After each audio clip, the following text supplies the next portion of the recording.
Hello guys, another review for you.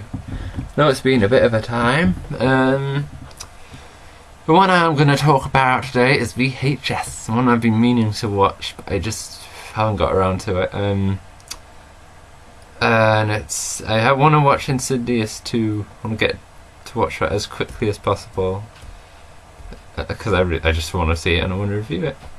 But let's go and talk about this film. VHS. This is a 2012 American anthology horror film.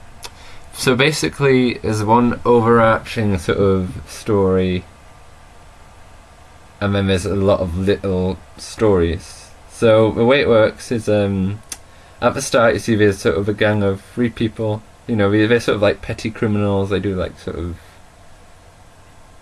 like one of the scenes is they sort of gang up on a woman and they lift her top and you see the boobs, of course, and you know, people pay for that video, so stuff like that they do basically. They get a job to basically break into this house of an old guy who lives alone and get some tapes, and of course they watch for tapes. So there's about 5 of them. So they get to the house, they find it, and basically they put the camera so the view is of, like, you can see behind them, but it's sort of looking at them. So like you see their face and you see behind them, and they watch these 5 films. So you sort of see the period of them getting to the house, watch a film, period in between, then they watch another. So you get the point. But it does end on another short film, because something, basically the story concludes, the main story concludes, and they've got another short one before the whole thing finishes. So there is 5 short films in total. The first one is Tape 56, Frame Narrative. This one you might have, if you've seen the trailers. Basically in the trailer it's this sort of demon girl. You know, you see in the trailer she has a demon face and then she starts attacking people. But this guy has like things in his glasses. So yeah, basically that sort of shit happens. Typical lads' night out, and then yeah, bad stuff happens. I would say this one wasn't that scary because I'd seen the trailer, so I knew what was going to happen in this one. So that wasn't that scary to me. The second one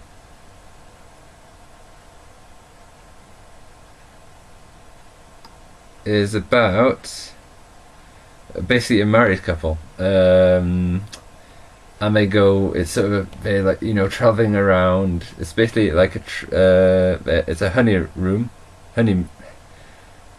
yeah. And they sort of rent some motel rooms, and basically the girl gets something from a fortune, one of these robotic fortune tellers. And there's basically at the end, it's a very WTF moment at the end, I'm not gonna lie. Basically there's this teenage girl who has asked for a lift. She's sort of stalking them a bit, and basically, yeah, the ending, I don't want to spoil too much, so I'm just gonna say the ending is very weird. It wasn't even scary to me, it was just like, didn't see that coming, I really did not. The third one,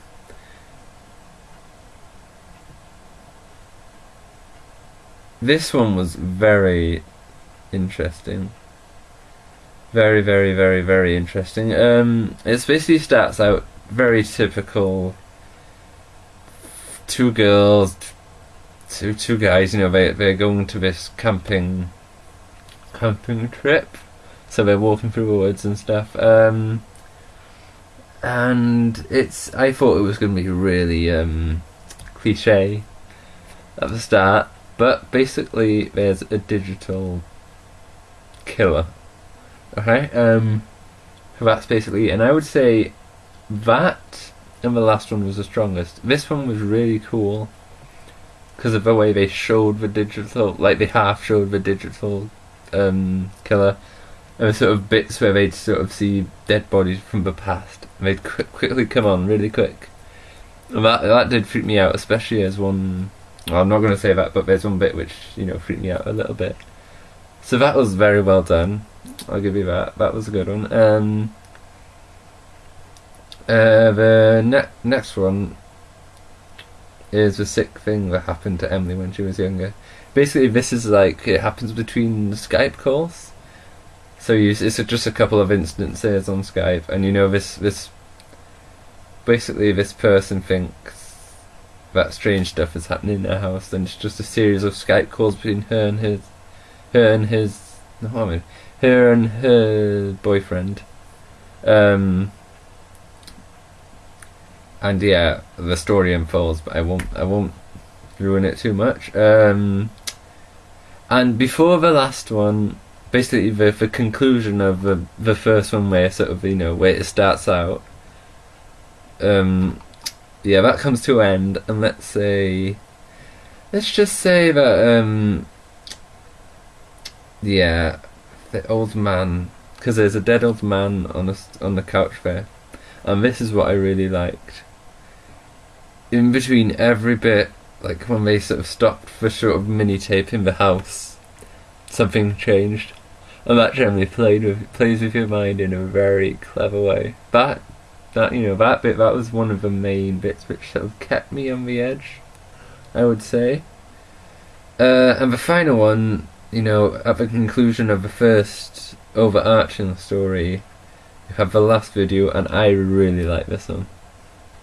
This was easily one of the best ones in my mind. It was basically 4 guys, they're planning to go to a party. They arrive at this abandoned house. Well, its lights are on, and it's where they think the party is, and they explore the place.